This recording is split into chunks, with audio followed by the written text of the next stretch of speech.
Hi hello నమస్తే welcome to our channel. నేను మీ విజయ్. ఈరోజు మనతో పాటు ఉన్నారు ఉషా వేమూరి గారు. వారితో మాట్లాడి మరికొన్ని విషయాలు తెలుసుకుందాం. నమస్తే మేడం. నమస్తే. మేడం, అమ్మ అమ్మ అంటేనే సృష్టి అంటారు. యాక్చువల్గా చెప్పాలంటే అమ్మ అమ్మని మించిన ప్రేమ ఏది ఉండదని అంటారు యాక్చువల్గా. అలాంటి అమ్మని కొందరు, అంటే అందరిని చెప్పట్లేదు ఇక్కడ, కొందరు సో పేరెంట్స్ని వాళ్ళు రోడ్డు మీద వదిలేసేయడం, సో వాళ్ళని లోకుగా చూడడం, సో ఇలా చేస్తూ ఉంటారు. అలాంటి వాళ్ళకి మీరేం చెప్తారు? మీరు అన్నట్టుగా విజయ్, ఏంటంటే అమ్మ అంటేనే అసలు సృష్టిలో అన్ని బంధాల కంటే కూడా తల్లి ప్రేమకి మించిన బంధం అసలు ఏమి లేదు. ఎందుకంటే తన ఓన్ ఎక్స్టెన్షన్ పిల్లలు.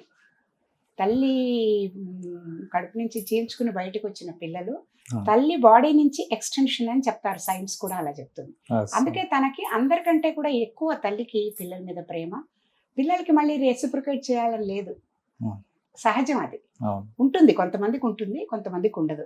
కానీ తల్లిని మనం ఎవరైనా పిల్లల్ని అలాగా ఇబ్బంది పెట్టడం కానీ, వాళ్ళ మీద ద్వేషం పెంచుకోవడం కానీ, అందుకే శంకరాచార్యుల వారు కూడా చెప్తారు, చెడ్డ పుత్రుడు ఉంటాడేమో కానీ చెడ్డ తల్లి ఉండదు అని శంకరాచార్యుల వారు చెప్తారనమాట. ఎందుకంటే ఆ చెడ్డ పుత్రుడు అలా ఎందుకు ఉంటున్నాడు అంటే, ఇప్పుడు మనం మాట్లాడుకుంటున్న వీటివి చూసుకుంటే కనుక ఎన్నో కారణాలు ఉండొచ్చు. అన్నిటికంటే ముఖ్యంగా మనకి తోచేది ఆర్థికమైన ఇబ్బందులు, రెండోది కుటుంబపరమైన ఇబ్బందులు కదా, ఏం ప్రెషర్స్, రెండోది అతనికి చూసుకునే ఇది లేకుండా, రెండోది వాళ్ళ వైపు నుంచి చూస్తే మనం ఇప్పుడు అమ్మ వైపు నుంచి చూస్తున్నాం. పిల్లల వైపు నుంచి ఆలోచించినప్పుడు వాళ్ళకి వీళ్ళని చూసుకోవడంలో ఎటువంటి ఇబ్బంది ఉందో వీళ్ళ వల్ల మనకు తెలియదు. అందరికీ కూడా అన్ని రకాలుగా వాళ్ళకి సపోర్ట్ చేయడానికి కుదరకపోవచ్చు. అవి ఏదో కొన్ని ఇన్సిడెంట్ల వల్ల మనం జనరలైజ్ చేయలేం అందరూ అలా ఉన్నారు అనేది.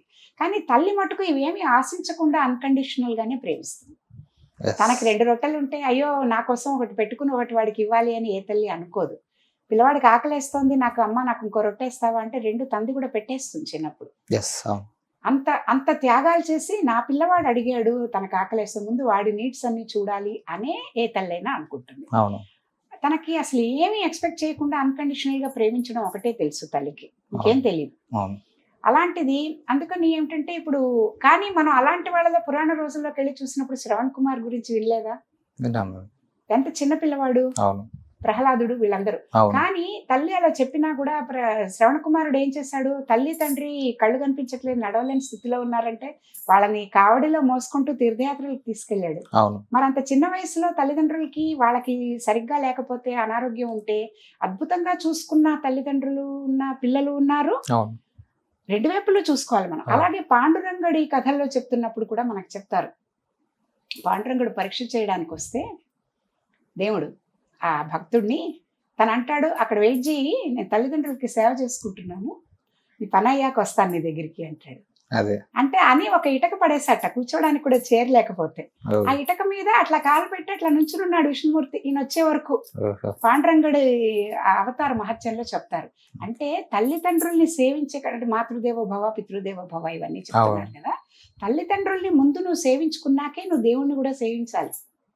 దేవుడు కూడా వెయిట్ చేయొచ్చు, తల్లిదండ్రుల్ని నువ్వు ఇబ్బంది పెట్టకూడదు. దీనికి సత్యసాయి బాబా వారు కూడా చాలా అద్భుతంగా చెప్తారు. పేరెంట్ అంటే ఎవరు అంటారు. పేరెంట్ PARENT పేరెంట్ అంటాం కదా మామూలుగా మనం తల్లిదండ్రుల్ని. పేరెంట్ అంటే నువ్వు పిల్లల వైపు నుంచి చూసినప్పుడు ఎలా అర్థం చేసుకోవాలంటే పేరెంట్ PAYRENT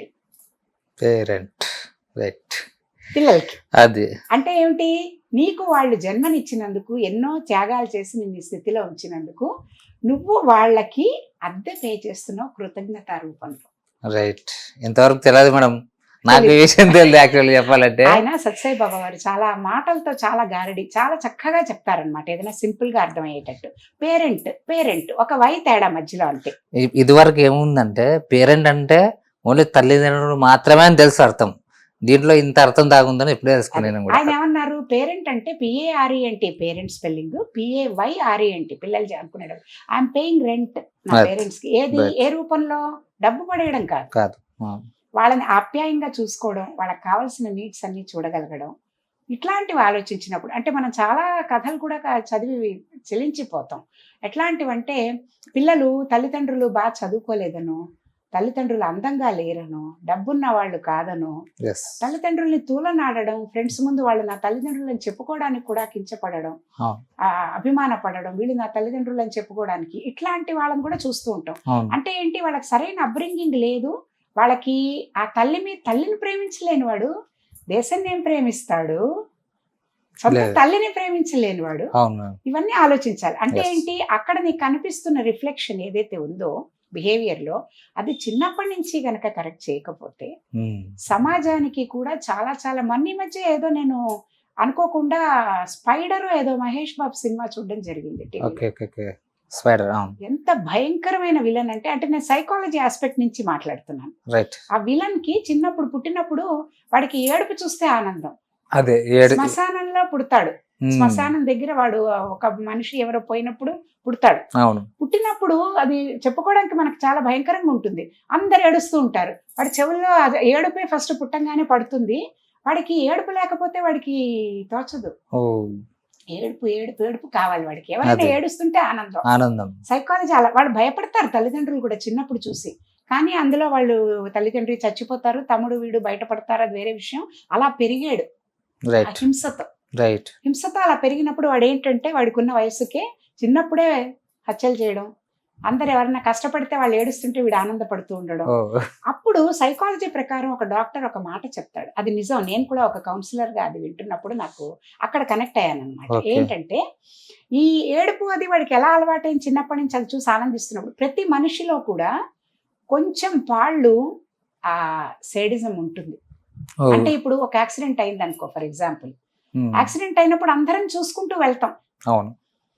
బానే ఉంటే డిసప్పాయింట్ అవుతాం. నిజంగా అందరూ తరచి చూసుకోవాలి. ఏదైనా అయ్యి బ్లడ్ షెడ్ అయింది, వాడికి చాలా డేంజరస్ గా ఉంది అంటే ఆనందం, అయ్యో అంటే అలా అలా ఎక్స్పెక్ట్ చేస్తాం. అలా అవ్వకపోతే డిసప్పాయింట్ అవుతాం. అంటే కొంచెం అమౌంట్ ఆఫ్ క్రూరత్వం ప్రతి మనిషిలో ఉంటుంది, సైకాలజీ చెప్తుంది. అది పరిమితి దాటి ఎక్కువైపోతే వీళ్ళకి పక్క వాళ్ళకి కూడా డేంజర్. అంతే కదా. మరి ఆ పరిమితి పెరగకుండా చూసుకోవాలి. ఎప్పుడు వాడు చూసుకోలేకపోయినా చుట్టుపక్కల ఉన్న వాళ్ళైనా కూడా తనకి చెక్ చేస్తూ ఉండాలి అలాంటి వీటిలో. అన్ఫార్చునేట్లీ ఇలాంటి వాళ్ళు సొసైటీలో ఎవరూ లేకుండా పెరిగిన వాళ్ళు, హింసనే ప్రవృత్తిగా తీసుకుని బతికిన వాళ్ళు వల్ల సమాజానికి ఎంత కష్టం అవుతుందో వాళ్ళు పెద్ద పెరిగి వాళ్ళ వల్ల నష్టమైనప్పుడు కానీ మనకు తెలియదు. 15% అలా వెళ్ళిపోయిన వాళ్ళ వల్ల ఇలాంటి ఇబ్బందులు. 4% లోపల ఉన్న వాళ్ళకి ఎటువంటి ఇబ్బంది లేదుట, కొంచెం హింస ఉన్నా కూడా. అంటే ఏంటి, కొన్నిసార్లు మనం ఏదో యానిమల్స్ అవి మనకి హింస చేస్తాయి, చంపుతాం. అంటే మనం హంతకులమా అంత మాత్రం చేత? కాదు కదా. అంటే ఆ కొంచెం మాత్రం ఏదైతే ఉందో పరిమితమైనది, అది పర్వాలేదు. అలాగే అమ్మ ప్రేమలో వచ్చినప్పుడు కూడా చిన్న చిన్న డిఫరెన్స్ ఆఫ్ ఒపీనియన్ ఏదైనా ఉన్నా, అభిప్రాయ భేదాలు ఉన్నా కూడా ఆ తల్లి ఎంత ప్రేమిస్తుందో వీళ్ళంత ప్రేమించలేకపోవచ్చు. కానీ వాళ్ళు ఎలాంటి బాధ్యతతో ఉండాలి, ఒక తల్లి నా కోసం ఎన్ని సాక్రిఫైసులు చేసింది. ఇప్పుడు ఆ కథ మొన్నేదో ఒక కథ చదువుతుంటే, ఆ పిల్ల ఎంత కాలేజ్కి వెళ్తూ వాళ్ళ తల్లి అని చెప్పుకోవడానికి కూడా అంత బాధపడింది అంటే తనకు అసలు ఎలాంటి మన ప్రవృత్తి ఉంది ఆ పిల్లకి తల్లి మీద. అదే కదా మేడం. తల్లిని నువ్వు యాక్సెప్ట్ చేయలేనప్పుడు నువ్వు ఇంకా వేరే వాళ్ళని అందరినీ ఎలా యాక్సెప్ట్ చేస్తావు, ఎవరి మీదైనా నీకు ప్రేమ ఎలా ఉంటుంది? కాబట్టి ఇలాంటివన్నీ నమ్మడానికి లేదు. బయట పెట్టిన కారణాలు కూడా ఎక్సెప్షనల్. ఏంటంటే ఇప్పుడు కొంతమంది ఇంట్లో ఆడవాళ్ళు ఉంటారు, ఆడవాళ్ళే వీళ్ళ తల్లిని కూడా చూసుకోవాల్సి వస్తుంది. వాళ్ళకి ఓపిక లేకో, లేకపోతే వీళ్ళ సాధింపు వల్ల, వీళ్ళ దీని వల్ల వాళ్ళకి చూడడానికి ఇష్టం లేకో, ఎక్స్ట్రీమ్ కేసెస్ లో అంటే మనం ఎవరిది తప్పని మనం చెప్పలేం చాలా విషయాలు. ముఖ్యంగా వీటికంటే కూడా ముఖ్యంగా ఇంకోటి ఏంటంటే, ఆర్థికంగా బానే ఉన్న ఫ్యామిలీలో ఏం ఇబ్బంది లేదు, ఎవరో పని వాళ్ళని పెట్టుకుంటాం చక్కగా. ఎంత వయసు వచ్చినా, ఇప్పుడు మా అత్తగారికి 96 ఏళ్ళు, ఆవిడని బెడ్ మీద పెట్టి 24/7 ఒక అటెండెంట్ ని పెట్టి చూసుకోవడానికి పెట్టింది. ప్రాబ్లం ఏముంది, అవన్నీ మనం చూసుకుంటాం. ఆ అమ్మాయి తన నీడ్స్ అన్ని ఎందుకు, ఆవిడకి ఫినాన్షియల్ ఇది ఉంది, అందరం ఫినాన్షియల్లీ బాగున్నాం కదా. ఫినాన్షియల్ గా వాళ్ళకి ఏదైనా ఒక పెన్షన్ రావడమో, వాళ్ళకంటూ ఏదైనా కొంత డబ్బు ఉందనుకోండి, ఇలా ఫేస్ చేయాల్సిన అవసరం ఎక్కువ ఉండదు. ఎందుకంటే కనీసం వాళ్ళ ఖర్చులు వాళ్ళు పెట్టుకుంటున్నారు కదా అనే దీంతో అయినా కూడా టాలరేట్ చేస్తారు.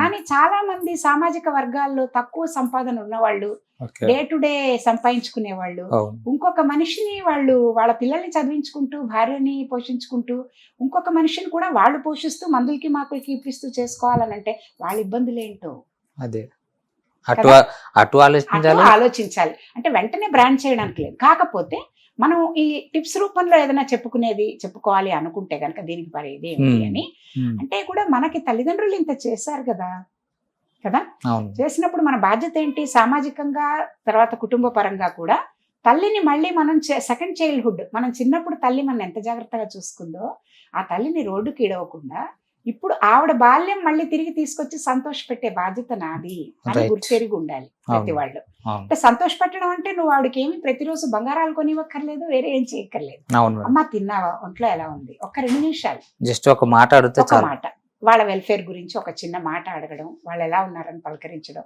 ఇట్లాంటి చిన్న చిన్నవి చేస్తే గనక ఆ బంధం బలపడుతుంది. తర్వాత సామాజికంగా కూడా వీళ్ళు ఉత్తమమైన పౌరుల్లాగా ఉండడానికి కూడా ముందు ఇంట గెలిచి రెచ్చగలవాలి కదా. ముందు Right. తల్లిని తను ఎలా చూసుకుంటున్నాడో అట్లాగే తనని కూడా వాళ్ళ పిల్లలు రేపు పొద్దున పెద్ద పెరిగాక వాళ్ళని అలా చూసుకుంటారు కదా అనే స్పృహతో గనక ఉంటే ఇట్లాంటి పొరపాట్లు జరగవు. అందుకని పేరెంటింగ్, ఇందాక నేను అన్న పేరెంట్తో పాటు పేరెంటింగ్ అనేది కూడా చాలా బాధ్యత. ఎందుకంటే పిల్లలకి నానమ్మని బాగా చూసుకున్నాం కదా మేము, నువ్వు మమ్మల్ని బాగా చూసుకో అంటే చూసుకోరు, అవును వాళ్ళు మేడం. గమనిస్తూ ఉంటారు. అవును. ఏమని, అమ్మ వాళ్ళు నానమ్మని ఎలా చూసుకున్నారు అమ్మ నాన్నగారు, నానమ్మ తాతగారిని, అవును. అమ్మమ్మని ఎలా చూసుకుంటున్నారు తాతగారిని అని అది ఖచ్చితంగా. చూసి నేర్చుకుంటారు. అవును.